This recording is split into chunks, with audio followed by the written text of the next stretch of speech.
The storm over the Aegean broke with a roar that shook the marble pillars of Argathon, but General Nicandros did not flinch as lightning split the clouds above him, bathing the cliffs in blinding white. Instead he stood with arms crossed behind his back, cloak whipping against his armor, eyes fixed on the distant horizon where armies gathered like shadows crawling across the earth. Argathon was a proud city-state, blessed by Athena, feared by Sparta, rivaled only by Corinth, and for 2 decades Nicandros had served as its shield, its undefeated general, the strategist whose name even foreign kings spoke with a mixture of awe and caution. But all his victories, all his loyalty, all his sacrifices had led to this moment, a war neither mortal nor divine had anticipated, because it was not Argathon's enemies that now approached, it was Olympus itself. The first omen had appeared 3 nights earlier when every torch in the city extinguished at the same instant, plunging the streets into unnatural darkness. Moments later the statue of Zeus in the great temple cracked down the center, the marble splitting open as if something inside it struggled to escape. Then the oracle of Larissa, pale as moonlight and trembling uncontrollably, arrived at Nicandros's doorstep unannounced, whispering one sentence that echoed through his mind still. The gods have judged mankind unworthy. At first the council dismissed her words as delirium, but that very night the moon turned red, deep crimson like fresh blood, and the sea thrashed violently against the docks, destroying half the harbor. Priests wailed that Zeus had awakened in fury, that mortals had grown too arrogant, that dominion over earth must return to Olympus. Nicandros had listened in silence then, as he did now while standing atop the western cliffs, watching the unnatural storm churn above Argathon. He clenched his jaw. The gods could rage, the skies could scream, but he would not allow his people to become sacrifices for divine whims. Behind him the sound of hurried footsteps echoed against the stone, and Captain Asterios, his second in command, emerged from the stairway soaked in rain. "General," he said, saluting sharply, "the scouts have returned from the southern pass. They bring disturbing news." Nicandros did not look away from the storm. "Speak." Asterios swallowed nervously. "They claim they saw something approaching. Not men. Not beasts. Divine constructs. Living bronze statues marching in perfect formation. Hundreds of them." The general's expression hardened. "Automata." Asterios nodded grimly. "Hephaestus's forge." The storm cracked open again with furious thunder as if confirming Asterios's words. Nicandros turned at last, meeting the captain's fearful eyes. "Then Olympus is truly moving against us. Bring the council to the war chamber. Now." Asterios sprinted back toward the stairs, shouting orders as he descended. Nicandros remained alone for a moment, letting the rain cool his face, letting the weight of what was coming settle across his shoulders. He had fought mortals, but this was war against gods themselves. And yet a strange calm filled him, because deep inside he knew something the priests did not: the gods were not united. If Olympus was preparing to judge mankind, some divine force, perhaps more than one, had chosen to remain silent. That silence gave him a sliver of hope. By the time he entered the war chamber, the council was already shouting. Senators argued with priests, merchants argued with generals. Terrified voices filled the marble hall as torches flickered in the draft of the storm. Nicandros stepped inside and the room fell quiet instantly. His presence, his reputation, demanded attention. Priestess Melanthe, draped in white and gold, approached him first, eyes wild. "General Nicandros, you must listen. These omens are Zeus's wrath. The flood 2 nights ago, the moon turning blood, the statue splitting, these are signs that the gods demand sacrifice. We must offer tribute, repentance, obedience." "Enough," Nicandros cut in sharply. "I will not slaughter innocents to appease gods who hide their intentions behind omens. Olympus may judge us, but Argathon will not kneel."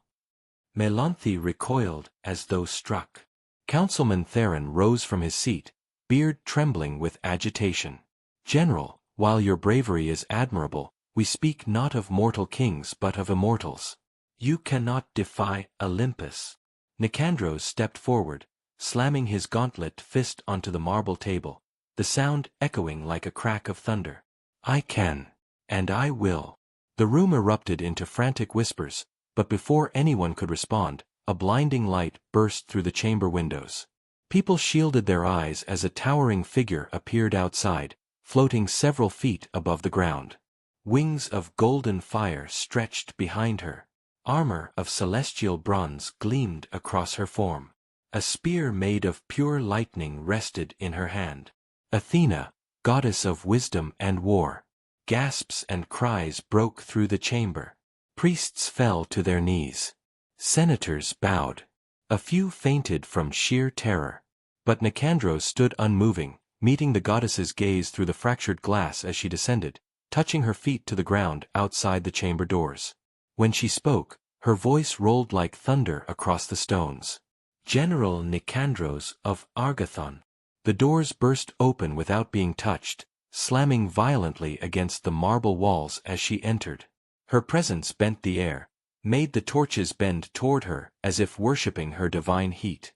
Kneel. Nicandros did not move. The council cried out in shock, urging him to obey, but he kept his eyes locked with Athena's. "If you have come to demand our surrender," he said, "you will find none here." Silence fell so heavy it made the very stones seem to tremble. Athena stepped forward until only a few feet separated them. Her eyes glowed an unnatural shade of gold. "Zeus has decreed the cleansing of mankind. The age of mortals is ending. Argathon will be the first city reclaimed by Olympus.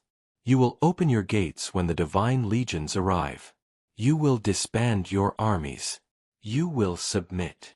Nicandros felt the weight of her words like chains tightening around his throat, yet something inside him, something fierce and ancient, refused to yield. "I will not condemn my people," he replied. "If Olympus wishes our destruction, you will have to take it by force." A gust of divine wind blasted through the chamber, sending scrolls flying and torches exploding into sparks. Athena's wings flared in outrage, lightning dancing along her spear. "You dare defy a goddess," she thundered. "I dare protect my people," Nicandros said, voice steady. "Even from Olympus." Athena raised her spear, divine energy crackling along its edge. But before she could strike, the chamber windows shattered inward as a sudden blast of cold blue fire erupted between them. A second figure appeared, tall, shadowed, cloaked in swirling mist, holding a staff crowned with a burning sapphire flame. "Hades!" Gasps filled the chamber once more, but this time with terror so deep it froze the very breath in people's lungs. Athena spun toward him, spear raised. "You violate the pact." Hades met her with a calm, almost amused expression. "And you violate the balance," he answered. "Zeus's judgment is flawed." His dark eyes fell upon Nicandros. "This mortal is not yours to command." Athena snarled, lightning crackling down her arms. "You will not interfere." "I already have," Hades replied. He turned to Nicandros, and in that moment, every whisper, every fear, every breath vanished from the room. The god of the underworld spoke with a calm that chilled Nicandros to the bone. "General," he said, "Olympus intends to erase mankind. But I seek a different outcome. I offer you a choice." The chamber trembled as Athena hissed in fury, but Hades raised a single finger and she froze, immobilized by his power. The council cowered in a mixture of awe and horror.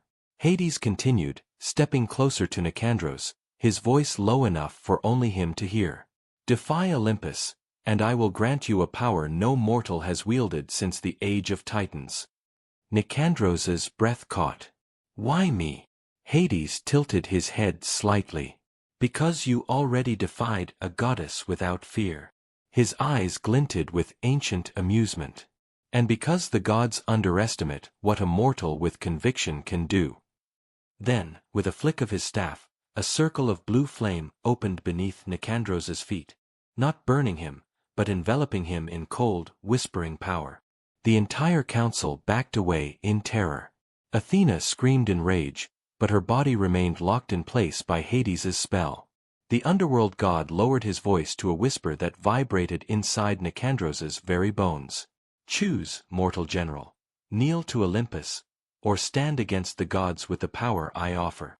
The storm outside thundered violently, lightning shattering across the sky as if Zeus himself awaited the answer.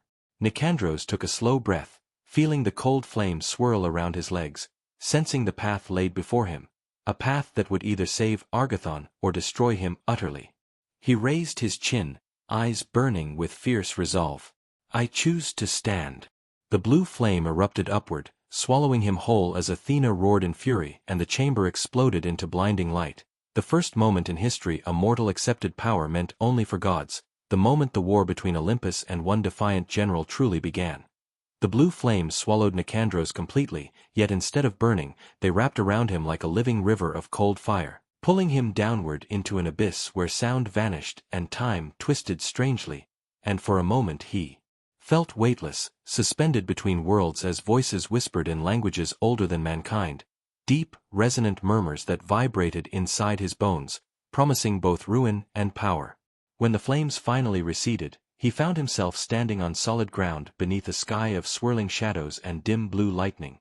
A massive cavern stretched before him, its walls carved with runes that flickered faintly like dying embers. The air carried an ancient chill that made even a seasoned warrior like him tremble. In the distance, a colossal obsidian throne rose from a platform of jagged stone, and upon it sat Hades, god of the underworld, staring down with unreadable intensity. Nicandros steadied himself. He felt no chains, no restraints, only a heavy pressure in the air, like the weight of the world pressing against his shoulders. Hades spoke first, his voice echoing through the cavern as though the stones themselves listened. "Welcome to Acheron's gate," he said. "Few mortals have seen this place, and none who refused my offer ever returned." Nicandros swallowed hard. "You brought me here to give me power." Hades's gaze sharpened. "No.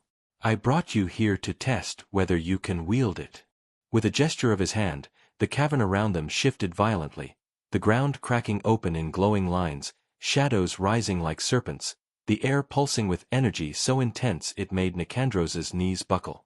A shape began to form in the center of the cavern, a giant silhouette composed of swirling darkness, towering above him like a mountain. Its eyes glowed crimson, burning with malice. "Long ago," Hades said, "when Titans walked this world, I forged a weapon to destroy divine abominations, beings that even Olympus feared." The shadow giant roared, shaking the entire cavern. Hades continued, "This creature is a fragment of that ancient corruption. If you cannot defeat it, General, you are unworthy of the power you seek, and Olympus will crush your city within days." Nicandros's heart hammered, but he drew his sword instinctively, though the metal seemed pitifully small against the massive monster before him. Hades's voice cut through the chaos. "You cannot kill it with steel. You must awaken the underflame within you." Nicandros froze. "I don't know how." "Then learn," Hades said sharply, "or die." The giant lunged. Nicandros rolled aside as a shadowed fist smashed the ground where he stood, the impact sending stone shards flying. He leapt to his feet, narrowly dodging another strike, then another, each blow leaving deep craters in the cavern floor. Every instinct honed from decades of battle screamed at him to move, survive, adapt. But no matter how fast he moved, he could not counterattack. His sword passed through the creature harmlessly, slicing only darkness. The giant's arm swept sideways, catching him in the ribs and flinging him across the cavern. He crashed onto the stone floor, breath knocked from his lungs. Pain shot through his body. He tried to stand but staggered. Hades watched like a judge at a trial. "A mortal relies on steel," the god said. "A chosen one relies on will." Nicandros clenched his fist, anger flaring. "Then tell me how to use this power." "Power must be taken," Hades replied. "Not given." The giant charged again, and Nicandros evaded the attack by inches, rolling beneath its legs and coming up behind it. He slashed again. Nothing. Fury rose inside him. What good was testing him against an enemy he could not strike? His heartbeat thundered. His breath quickened. The giant turned and raised both colossal fists. Nicandros braced for death. But then, something stirred inside him. A spark. A pulse. a flicker of cold fire rising from somewhere deep beneath his rage and desperation. He felt it like a second heartbeat. The clay dolphin charm, melted into his chest, flashed faintly beneath his armor.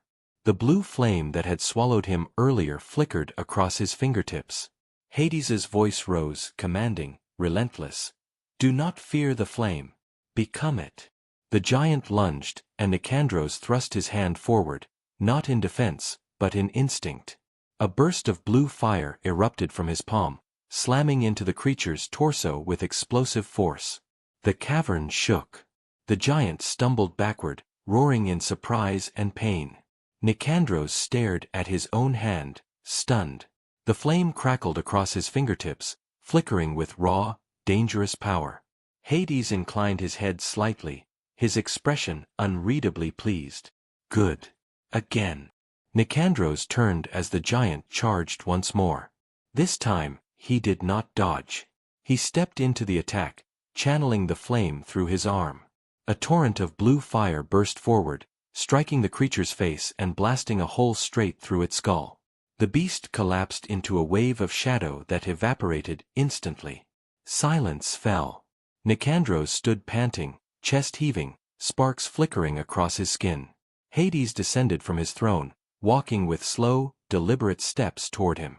The underflame is ancient, he said. Older than Olympus.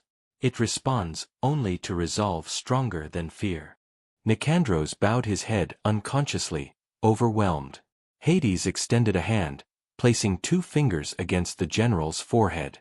A rush of images flooded Nicandros's mind, cities burning, gods descending upon mortals, Olympus standing above a world brought to its knees. He saw Zeus raising his lightning, Hera commanding storms, Ares laughing over battlefields soaked in blood. And then he saw something far worse. Argothon's walls shattered, its citizens turned to ash, Asterios lying lifeless, children screaming as divine fire consumed the streets. Nicandros gasped, stumbling backward as the vision faded. Why show me that? He demanded. Hades's expression darkened. Because that is the future if you fail. Nicandros clenched his fists. Tell me what I must do. Defy Zeus, Hades answered simply. And destroy the army he sends. Nicandros felt the weight of the words like a mountain crushing down on him. Destroy an army forged by gods? Hades stepped closer, lowering his voice.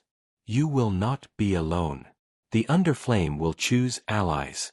Mortal hearts burn brighter than divine arrogance.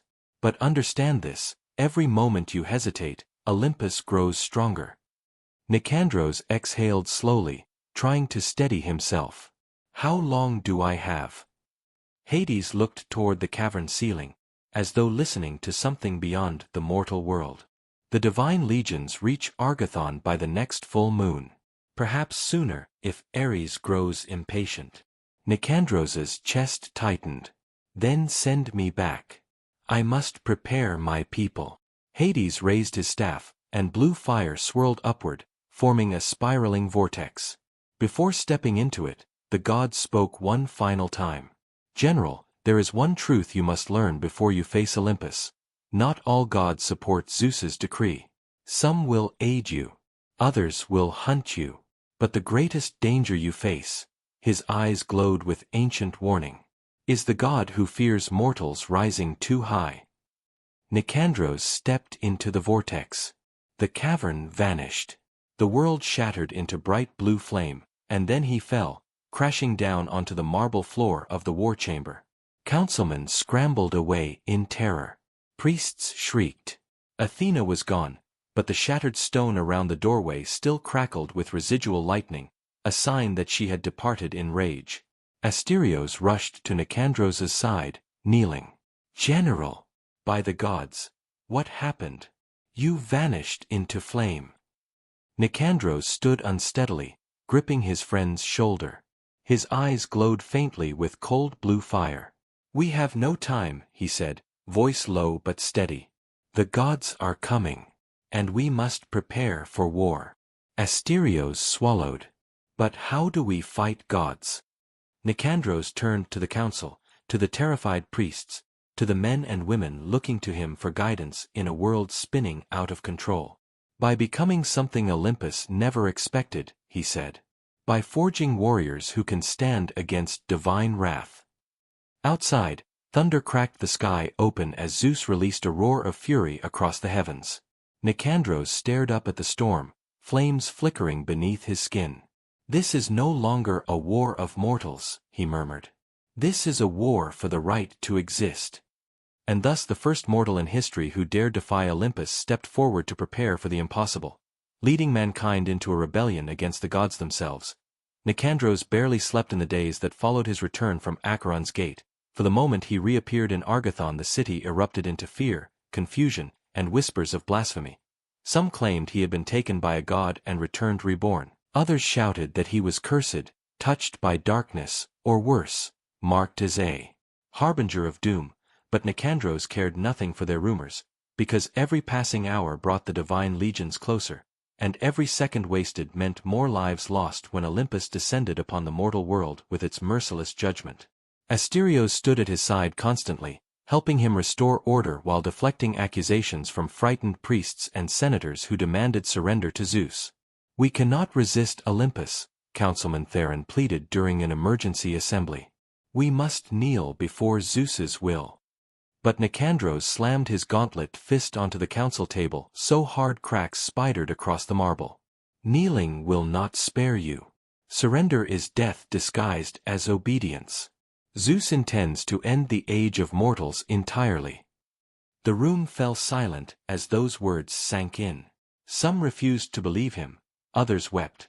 But Melanthe the priestess pointed at Nicandros with trembling fury. "You have brought this upon us," she cried. "Your arrogance has doomed Argothon." Nicandros stepped toward her, shadows flickering beneath his skin like the underflame responding to his rising anger. "What doomed us," he said calmly, "is a pantheon that sees mortals as pawns in an eternal game. What saves us is defiance." His eyes glowed faintly blue, silencing the chamber. The council could not argue further. The storm above the city was proof enough that Olympus was preparing to strike. So Nicandros took command of Argothon completely, turning the city into a fortress unlike any built before. Under his orders, the walls were reinforced with obsidian quarried from the volcanic islands to the west. The harbor was sealed by chains thicker than tree trunks. Smiths worked through night after night forging new weapons, iron-tipped ballista bolts, bronze javelins, shield reinforcements. But most importantly, Nicandros began assembling a new kind of army, the Legion of Defiance. He chose only those warriors who showed unwavering will, those whose spirits blazed strongest under pressure, those who, without knowing how, caused torches to flicker or shadows to twist when they grew angry or determined. These were the mortals the Underflame recognized. Nicandros trained them personally, pushing them beyond human limits. For hours they sparred in the training arena beneath the watchful eye of the Underflame sparks, which Nicandros summoned like faint blue embers floating through the air. When a warrior faltered, struck down by exhaustion, Nicandros stood over them and demanded they rise. "Olympus will not show mercy," he told them. "Neither will I." Slowly, something extraordinary happened. These warriors began to manifest flickers of the Underflame themselves, tiny bursts of blue fire that appeared at their fingertips, small shockwaves that pulsed from their feet during drills, faint glows around their eyes when they fought with full focus.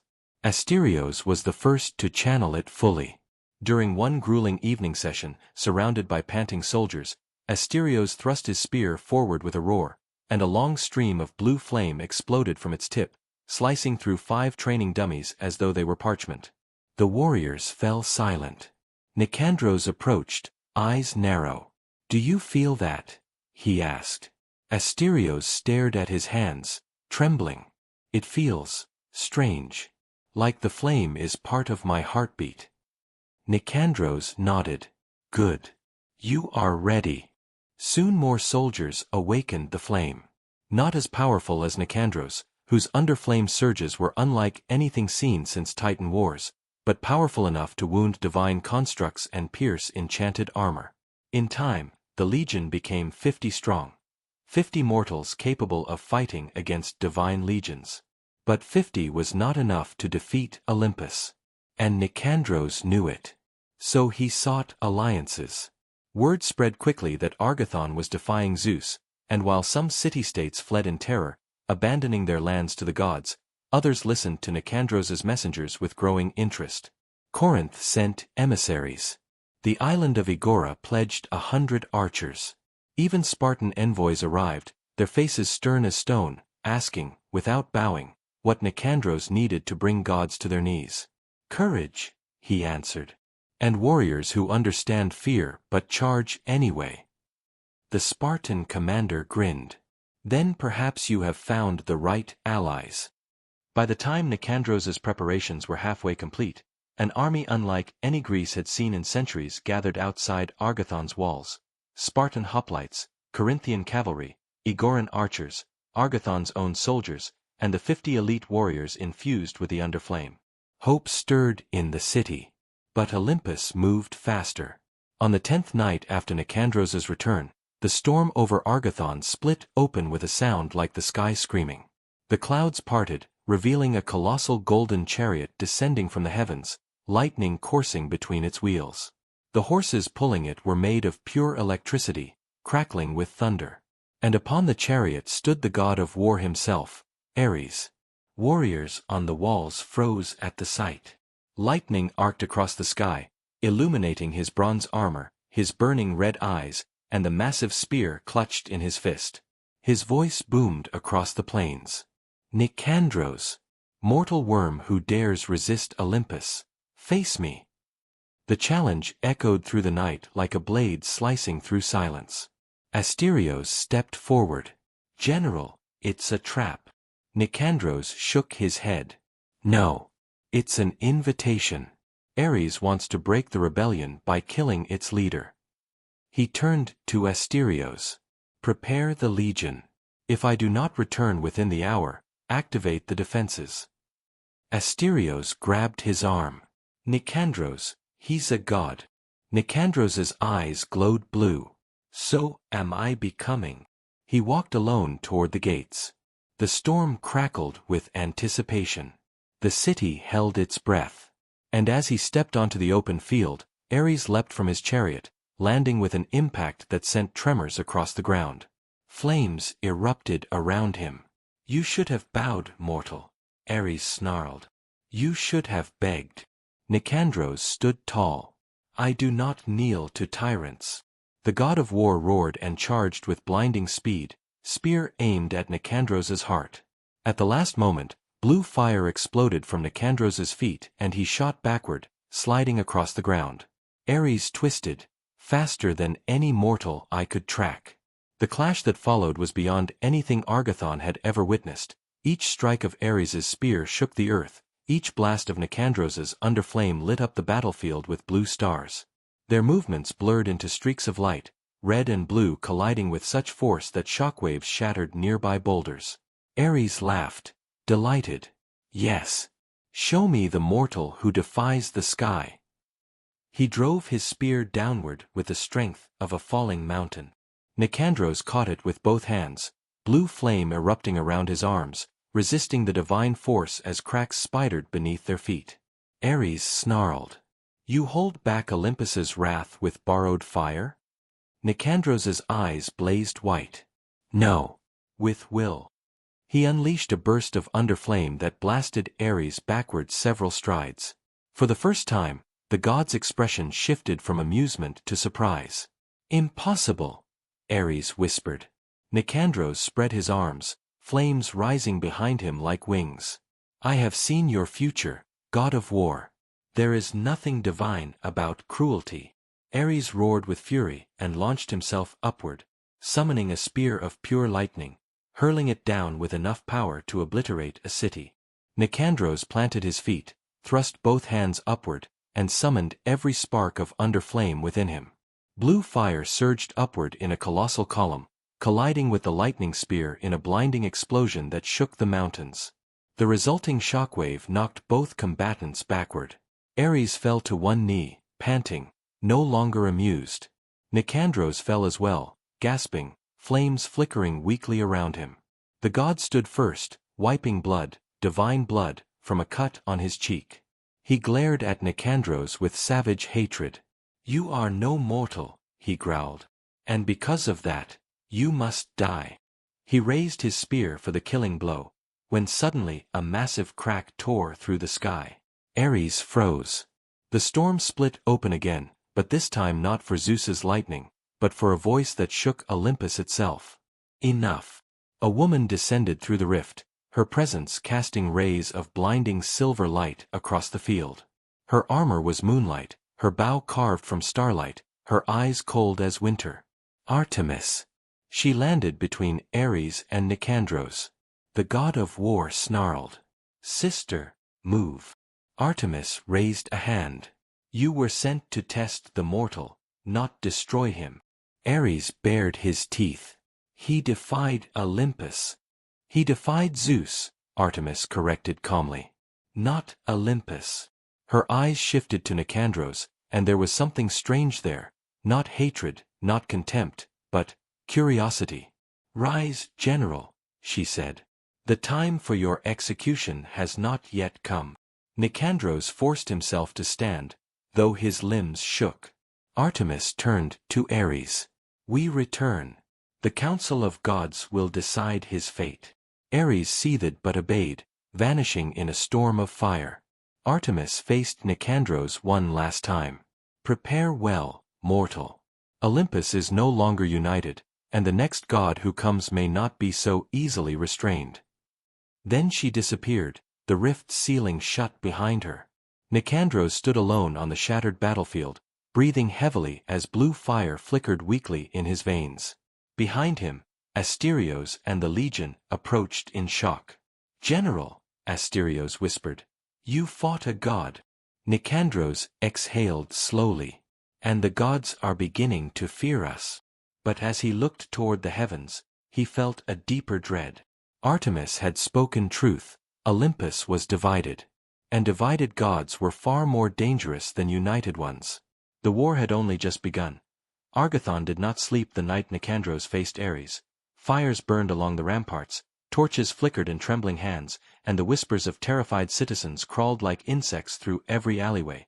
Yet beneath that fear ran an undercurrent of awe, because word had spread across the city like a divine flame that their general had faced the god of war himself and survived, not by surrender or prayer, but by standing unbroken against a being mortals had worshipped for centuries. And now the people looked to Nicandros not with doubt, but with desperate, fervent hope. Still, hope alone could not halt the approach of Olympus. Asterios and the legion met Nicandros at the gates upon his return from the battlefield, their faces pale but eyes blazing with renewed loyalty.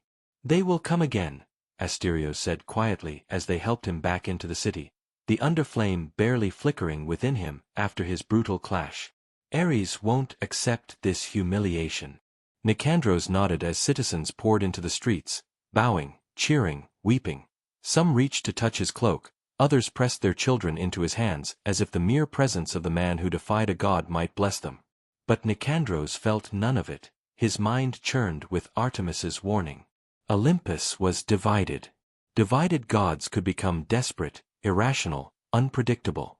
And the greatest danger was that they might act alone, without Zeus's decree, driven by pride or fear. Once inside the war chamber, Nicandros dismissed the council entirely. They had become liabilities, too frightened to think, too devout to rebel, too consumed by prophecy to act rationally. Only Asterios and the legion commanders remained.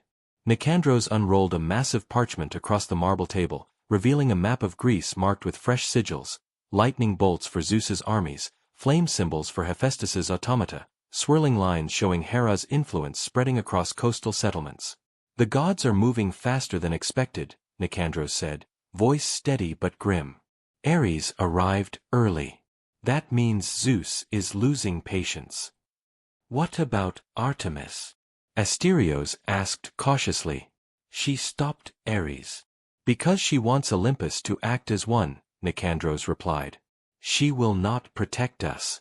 She will only delay our destruction." Asterios swallowed hard. "Then what do we do?" Nicandros drew a circle around Argathon. "We fortify. We gather more allies. And we find the gods who do not support Zeus's purge. A young warrior stepped forward, Kasha, one of the Underflame's earliest chosen, fierce and loyal. Are there such gods? She asked. Nicandros's gaze darkened. Yes. Hades for one. Perhaps more. But finding them will require leaving Argathon. A ripple of unease swept through the room. General, you can't leave the city now, Asterios argued. The people need you here.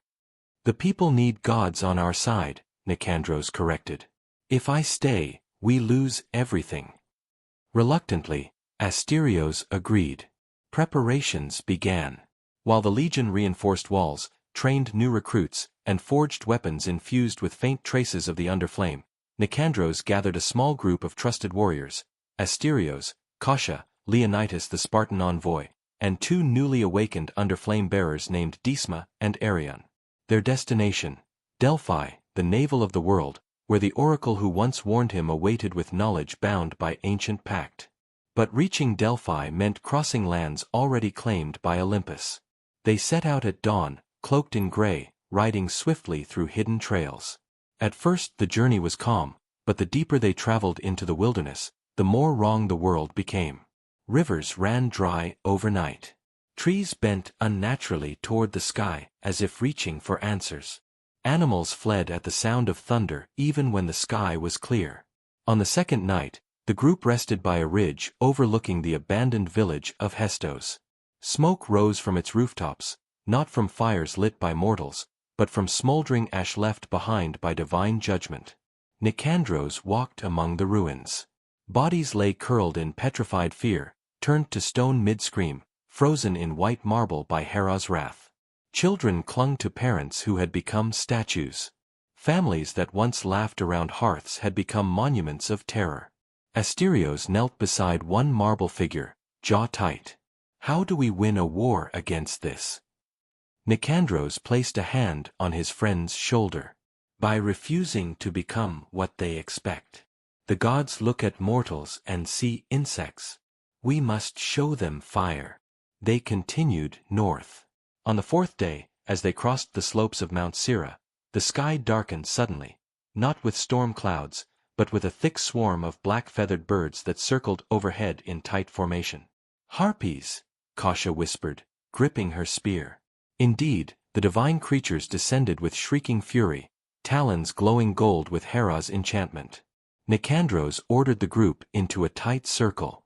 The first wave struck with blinding speed, talons sliced through shields, wings buffeted warriors, several horses panicked and fled. Arion unleashed a stream of blue fire upward, turning 3 harpies to dust mid-flight. Leonidas impaled another, his spear shining with borrowed underflame. But the swarm was endless. More poured from the sky. Nicandros summoned the flame within him, letting it surge through his arms. His eyes glowed white as he thrust both hands into the air, releasing a massive arc of energy that tore through the center of the swarm. Screams filled the sky as dozens of harpies fell like burning feathers. The survivors retreated with a final screech, disappearing into the clouds. Asterios exhaled shakily. They're hunting us. No, Nicandros said, wiping sweat from his brow. They're watching us. As if to confirm his words, a faint voice drifted upon the wind, a whisper carried from miles away. Hera's voice. You run, little mortal. But Olympus sees all. Nicandros ignored it and pressed forward. They reached Delphi at dusk of their 7th day. The sanctuary, usually bustling with pilgrims, lay eerily silent. The laurel trees rustled without wind. The marble columns glowed faintly with divine energy. And at the heart of the temple sat the oracle, pale and trembling as if she already knew why he had come. Her eyes, blinded long ago by Apollo's gift, glowed faintly as she lifted her head toward Nicandros. General who defies Olympus, she whispered, her voice shaking. The gods tremble at your rise. Nicandros knelt before her. Tell me how to defeat Zeus.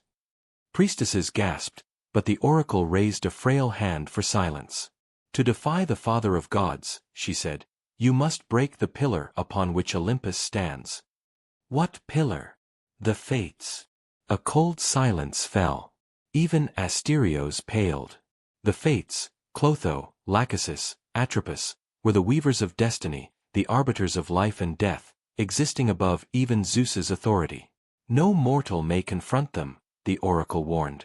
No god may reach them. They reside where reality bends beneath their spindle, at the edge of all existence. Nicandros rose to his feet. How do I reach them? The oracle shook her head, her whole body trembling. You cannot reach them, unless they call you. Then how do I make them call me? The oracle hesitated, fear gripping her like icy hands. By doing the unthinkable, she whispered. By killing a god. A gasp cut through the temple. Even Nicandros felt the weight of those words crush the air. Kill a god. Yes. Only the death of a god creates a tear in destiny large enough for the fates to feel compelled to intervene. Only then will their attention fall upon you. Asterios stepped forward, horrified.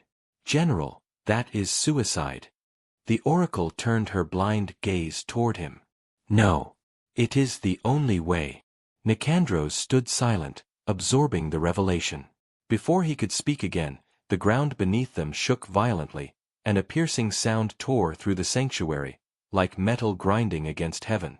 Statues shattered. Marble cracked. The sky above Delphi split apart in a violent rift of burning gold. A figure descended through the tear. Tall. Radiant. Terrifying. A golden shield on his arm. A spear forged from the sun. Skin glowing like celestial fire. Apollo. His voice thundered through the ruined sanctuary. Mortal. You seek what is forbidden. Nicandros's group formed a circle around him as Apollo landed, sending shockwaves across the temple floor. Priestesses collapsed. Olive trees burst into flame. The oracle screamed. Apollo pointed his spear at Nicandros, rage swirling like a tempest around him.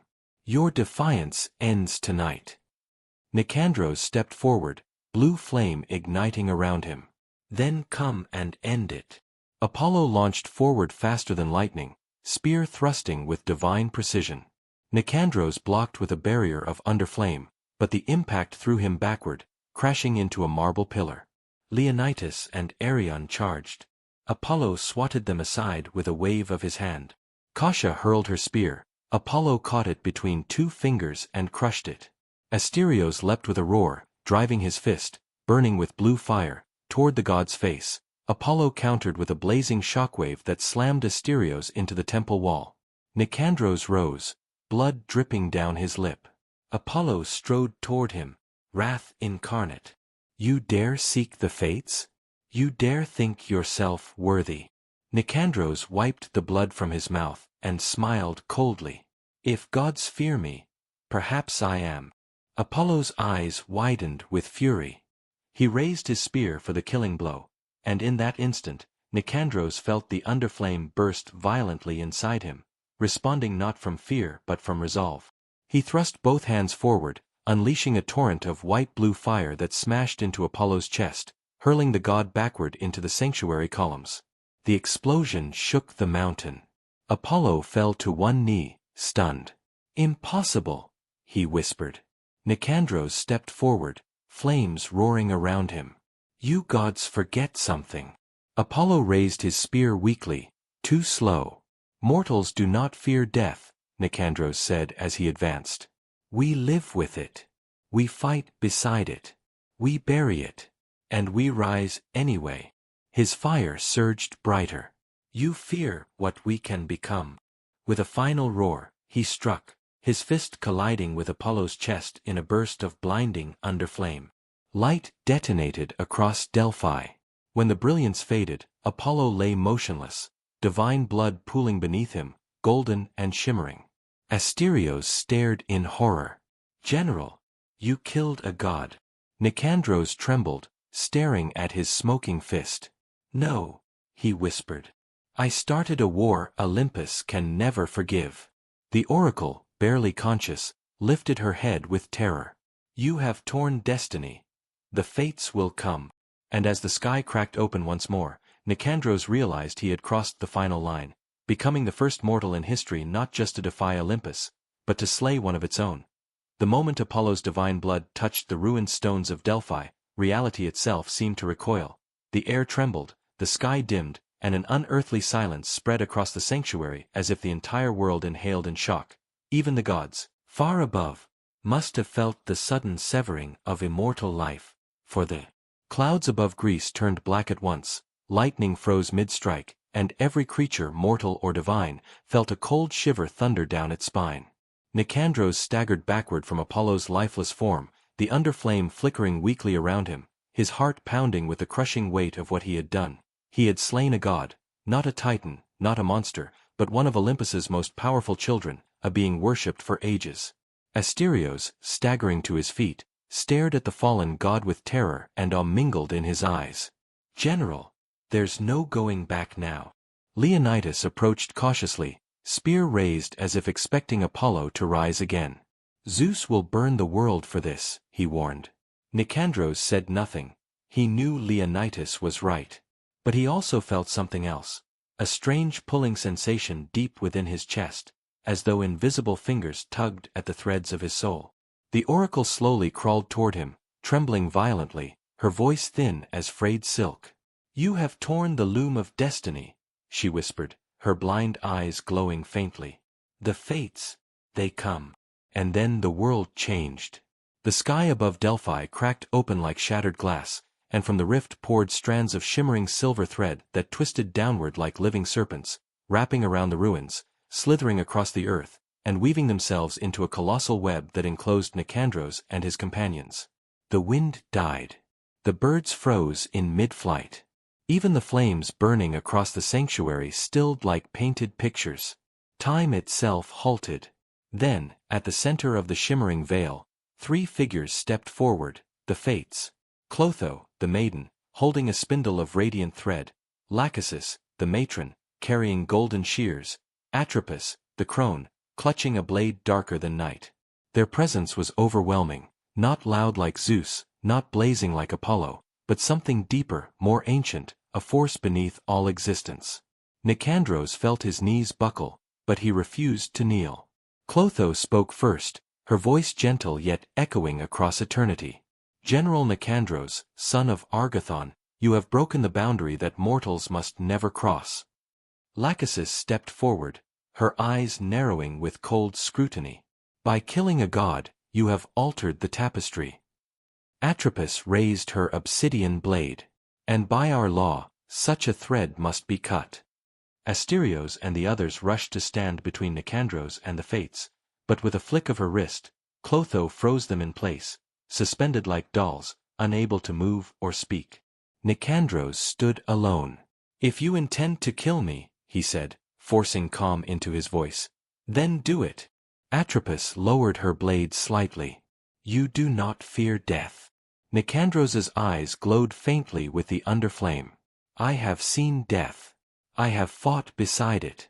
I have carried it across battlefields. What I fear is a world where mortals live only as pawns for gods." Lachesis tilted her head, studying him like a curious puzzle. "You would defy Olympus for your people." "For all people," he corrected. "Mortals deserve the right to choose their fate." The Fates exchanged glances, silent, unnerving, ancient. Finally Clotho stepped forward, reaching out with her spindle. "The mortal thread is fragile, yet yours burns with a flame that even we did not weave." Nicandros felt the pull in his chest intensify. The underflame within him responded to the Fates' presence, flaring weakly. "That fire," Lachesis murmured, "is not of Olympus." Atropos lowered her blade completely. "You carry the spark of the first flame, the power that existed before the gods claimed dominion." Nicandros stiffened. Hades had hinted at this, but the truth was far greater than he imagined. Clotho leaned closer. "Such power cannot remain unchecked. Zeus will stop at nothing to destroy you now." Nicandros clenched his fists. "Then help me stop him." The Fates fell silent. A sudden wind swept through, though time itself remained frozen, their cloaks fluttered like shadows in a dying dream. Lachesis spoke slowly, carefully, as though choosing each word with lethal precision. We cannot act against Olympus directly. But we can unbind you. Unbind me. Nicandros echoed. Atropos lifted her obsidian blade. You rely on fragments of power granted by Hades. Power that chains you. Clotho raised the spindle. We can sever your chain. Lachesis continued, her voice swelling with ancient resonance. And awaken the full force of the first flame within you. Nicandros's breath caught. What will it cost? The fates replied in unison. Everything you are. The earth trembled at their words. Nicandros understood. The price would be heavy, his memories, perhaps his humanity, perhaps even the ties that bound him to Argathon. But if he refused, Zeus would annihilate the mortal world. He closed his eyes, recalling the faces of his people, their hope, their fear. He saw Asterios's loyalty, his warriors' resolve, the children whose futures depended on this moment. When he opened his eyes, they burned with white-blue light. Do it. Clotho touched his chest with a spindle. Lachesis drew the golden shears across an invisible thread. Atropos raised her blade, and in a single strike that echoed across time, they cut him free. Nicandros screamed as power surged through him, tearing, burning, reshaping. Memories flashed, his childhood, his first battle, his mother's lullabies, all unraveling into light. But in the same instant, something vast and ancient flooded into him. The first flame, the primordial fire that existed before Olympus, before the Titans, before creation had form.